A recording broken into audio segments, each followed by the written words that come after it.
Hey, hey, Tina Fey. It's time for another Collection Connection, the game I play on YouTube with my brother. That's really just an excuse to talk about records. Every Thursday, I talk about an album from my music collection that has some facet or quirk in common with the album that my brother showed from his collection on the Monday of that week. My brother is Plastic Eric, who hosts his half of the game over on his own channel, the Plastic Soundwave Cult. The connections can range from the blindingly obvious to the maddeningly arcane, but it is ultimately up to you to work out what that connection is.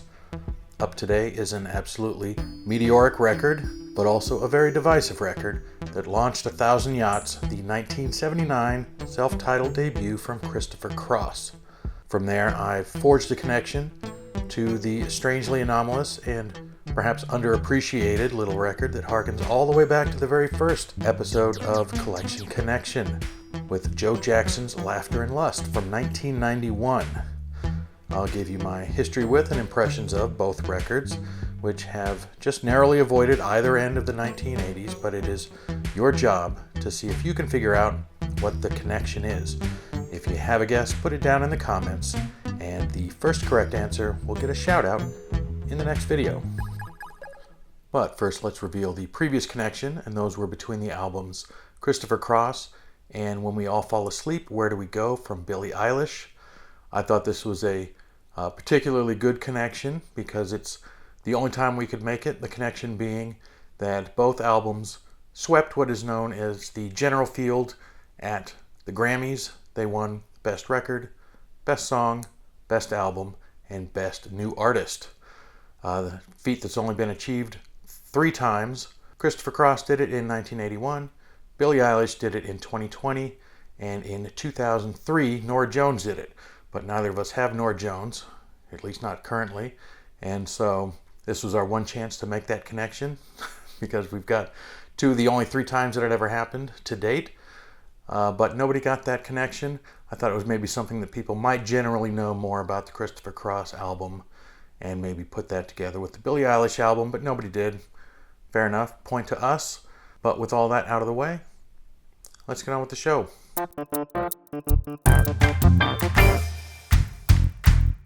Alright, so Eric did indeed show the Christopher Cross debut album, which was huge. I do have memories, primarily I think of sailing back in the day. It was interesting to read the liner notes.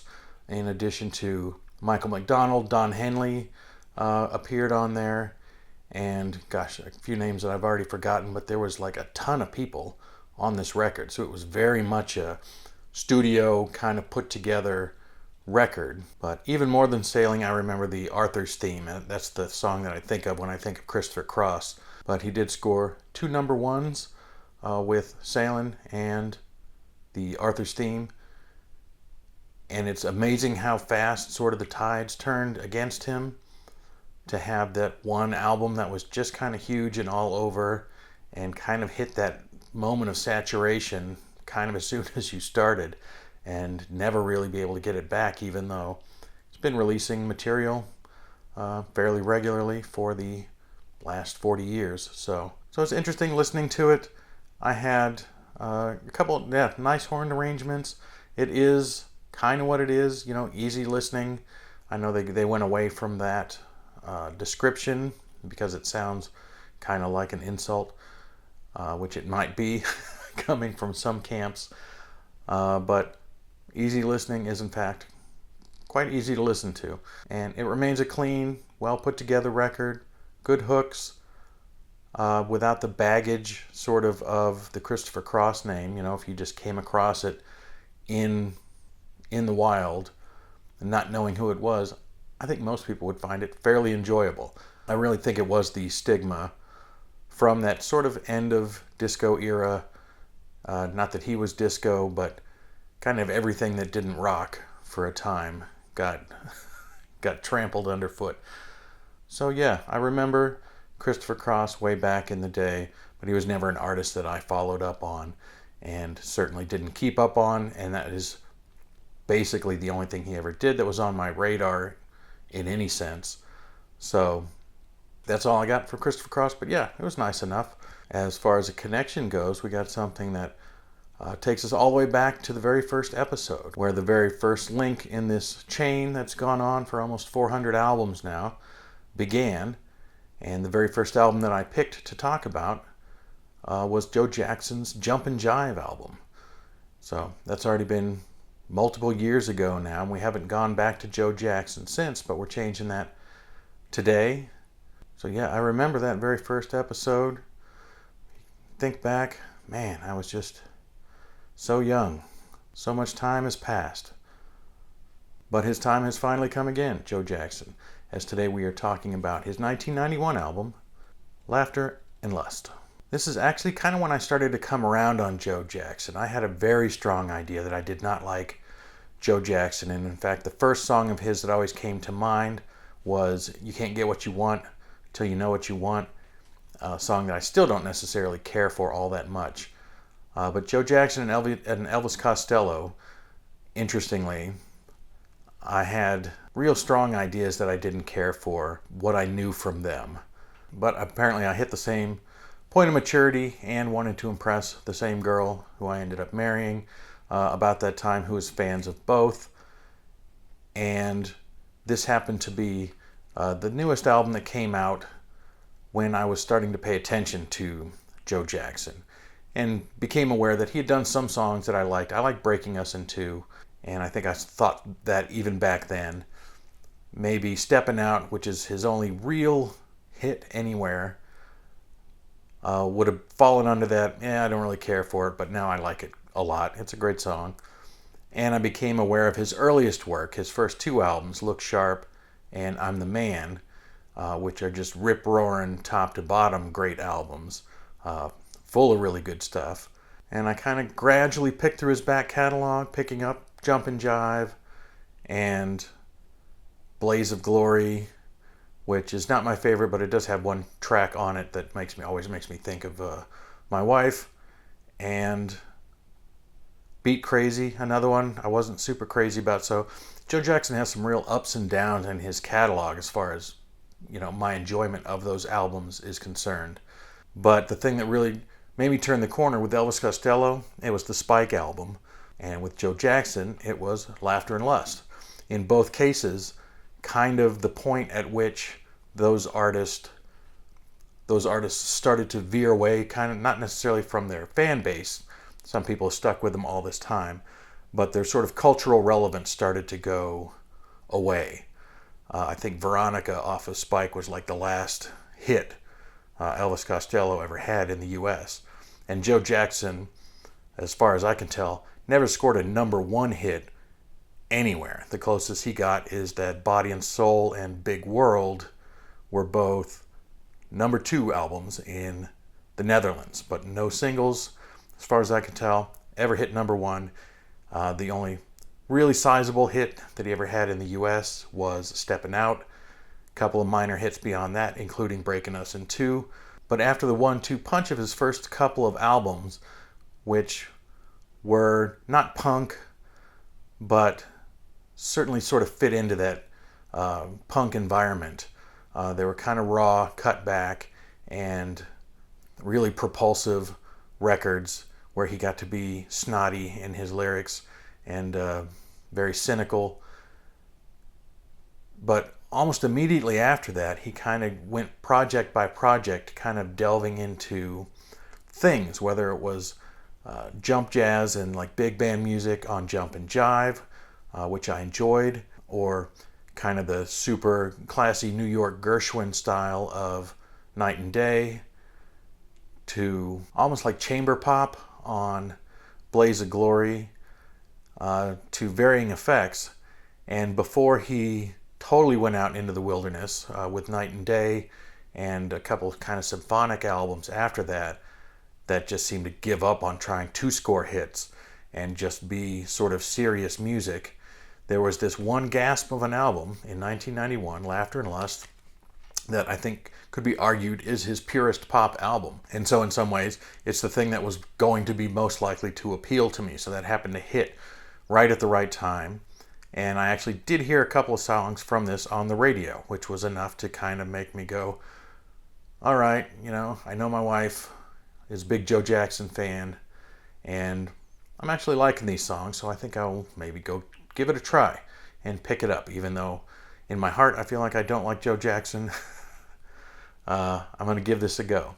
So I think in part because of the type of music on it, the pop music, great pop melodies that don't seem to have the asterisk of a lot of his other projects of being an homage to any particular era, even though some of the songs do change around in style. There's a very sort of Spanish style on Jamie G, kind of a samba or a salsa or something like that. But the whole album sort of feels to me like, and I have no proof of this whatsoever, this is total speculation on my part, but feels like, I don't know, a grenade of cynicism that he is just throwing at the record industry. I don't know if he was trying to score hits or trying to prove that he couldn't score hits. Two of the songs are sort of about being in the music industry, especially Hit Single, where he's expressing that his frustration that nobody really wants to listen to the whole album. People just want to hear the hit single. A feeling I'm sure that would be super intensified today in the TikTok era, where people don't even want to hear the hit single. They want to hear the hook, the 20-second hook. So I'm sure he has no patience for that. I have no patience for that either, honestly, if I want to be like old man yelling at cloud about it. But also the old songs, where he not only questions the wisdom that all these songs that are ingrained in your, just from growing up, not only about the messages that they delivered, but also the fact that they kind of filled up your brain and didn't leave any room for any new material. So he's also complaining that nobody wants to hear his new stuff. They only want to hear the old things, I think, in that. And so if you can get behind that, sort of the meta anger that goes on in a couple of these songs. Others are super clever. I love Stranger Than Fiction, and that's a nice, I think that was a single, and I like that one. I think that was one of the ones that I heard on the radio and was a good song. It's All Too Much. I keep looking down at the back of the album here to remind myself of the titles, but It's All Too Much is probably one of the cleverest lyrics, where it's just kind of about having too much choice. And although I think the chorus kind of cops out on it a little bit, where it's just like, and it's all too much, especially without you. It feels like it goes nowhere, but the verses are very much, complaining about the amount of choice that we have. And, 50 channels back in 1991, 50 channels can't all be the same. Yeah, just another tirade about how there's just so much out there to choose from, and who has the time to focus on these things. There's My House, which is an understated track, has a really kind of driving at night vibe that I like a lot, and maybe my single favorite lyric from Joe Jackson, if not my favorite overall song. But it's just kind of the inner monologue of a guy who's driving home and thinking about not going home. It's as he's commuting back from work, he's just thinking, maybe I shouldn't go home, but inevitably he's gonna go home. But he's thinking about how he could just turn the car around and go someplace else. And I really like that lyric. Not that I relate to that, but just as a storytelling device, I really enjoy that one. But kind of top to bottom, it starts out with Obvious Song, which is another big bash 'em out song. Kind of sounds like it prefigures Ben Folds maybe a little bit in his piano rock. Going Downtown is fine. Oh Well, When You're Not Around. It's got a bunch of stuff that I like on here, and it's probably the top to bottom album that I like the best, save for those first two albums. I did come around to those later, probably a few years after this, and maybe after we had already moved in together. Not me and Joe Jackson, but me and my future wife. And yeah, I'm the Man, so he's got some tracks in addition to Breaking Us in Two, Be My Number Two. He's got his two songs, and I know it's hard to not chuckle at Be My Number Two as a title, but it's a really beautiful song. and then some of the pumping out tracks like On Your Radio and I'm the Man and Got the Time, and some of the stuff from that first album, Look Sharp. Those are terrific records, but I think number 3 on my list would probably be this one, and I don't know that it survived on anyone's radar. He certainly sort of disappeared himself for a while. He did eventually resurface about 10 years later with Volume 4, a very cleverly titled album that both signified like Volume 4, like his first 3 albums, maybe more than just the first 2, but his first 3 albums that had kind of the same band. This was coming together with that original band for a 4th go around, but also you have to turn it down to the volume of 4 because they're all getting old at this point. So I thought that was a very clever title, and it was a decent kind of comeback around album that did go back to a little bit of the sound of their or of his earliest records. Since then, I've had a very spotty Joe Jackson collection, and maybe I've only gotten Fool after that, even though there's been a handful of albums. But even with that, I don't really listen to them all that often. I think most of the tracks here when I played it had not been played since like 2016.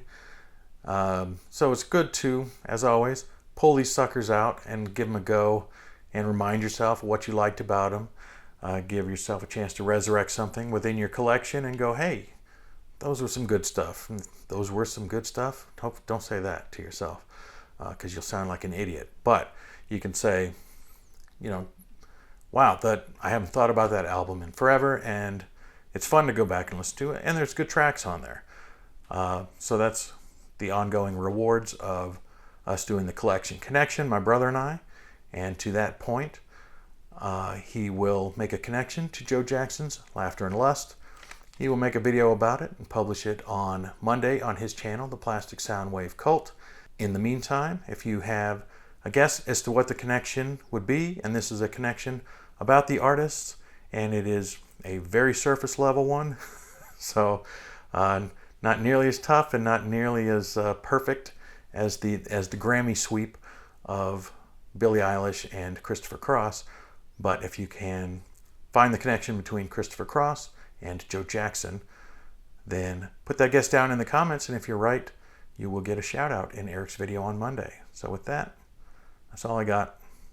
I thank you for watching, and bye-bye.